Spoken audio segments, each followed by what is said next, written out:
Sir ఈరోజు అశ్విని దత్ మాట్లాడుతూ నా అంచనా ప్రకారం కల్కి సినిమాకి 1400 నుంచి 1500 కోట్లు సాధించే అవకాశం ఉంది. అదేవిధంగా కల్కి 2కు సంబంధించి కొంతమేర షూటింగ్ కూడా చేసాం. ఈ సినిమా పూర్తి కావడానికి మరో ఏడాది పట్టొచ్చు.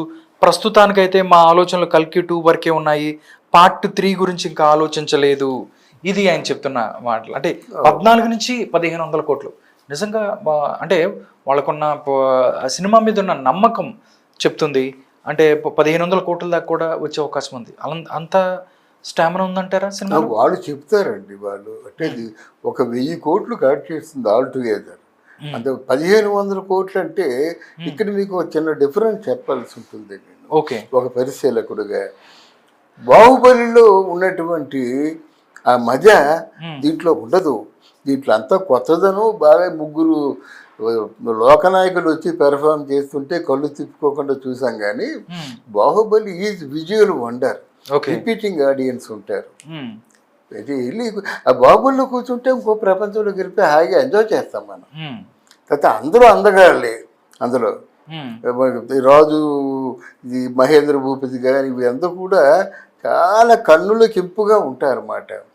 తర్వాత అక్కడ ఆయన చెక్కినటువంటి రాణా కూడా సమబుద్ధిగా ఉండడం, వీళ్ళందరూ నాదులు, వీళ్ళందరూ కూడా చాలా మంచి. ఆ సినిమా చూస్తే ఒక విజువల్ అంటే ఐకి మంచి ఫీస్ట్ అన్నమాట. దాంతో నేను కంపేర్ చేయండి దీన్ని.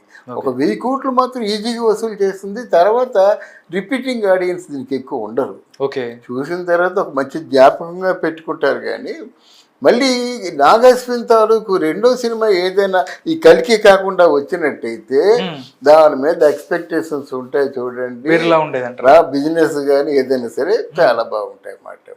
ఆయన చెప్పాడు, అనుకుంటున్నాడు మన బాహుబలి అది దానికే మొత్తం 1500 కోట్లు సరాసరి వచ్చాయన్నమాట. అంతేగాని ఒకటి వాళ్ళ ఎక్స్పెక్టేషన్స్ ఉండడం కరెక్టే.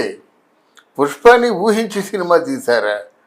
పుష్పం మామూలు సినిమా తీశారు, బాక్స్ ఆఫీస్కి వెళ్ళింది. అవి బాబోయ్ ఎక్కడ దానికి అంత ఉండలేదు కలెక్షన్స్కి. ఈరోజు పాన్ ఇండియా సినిమా అయిపోయింది, నేషనల్ స్టార్ అయిపోయాడు, నేషనల్ ఆర్టిస్ట్ అయిపోయాడు, ఇంటర్నేషనల్ సినిమా అయిపోయింది. అది ఊహించి తీస్తే ఆ విధంగా సినిమా ఉండదు.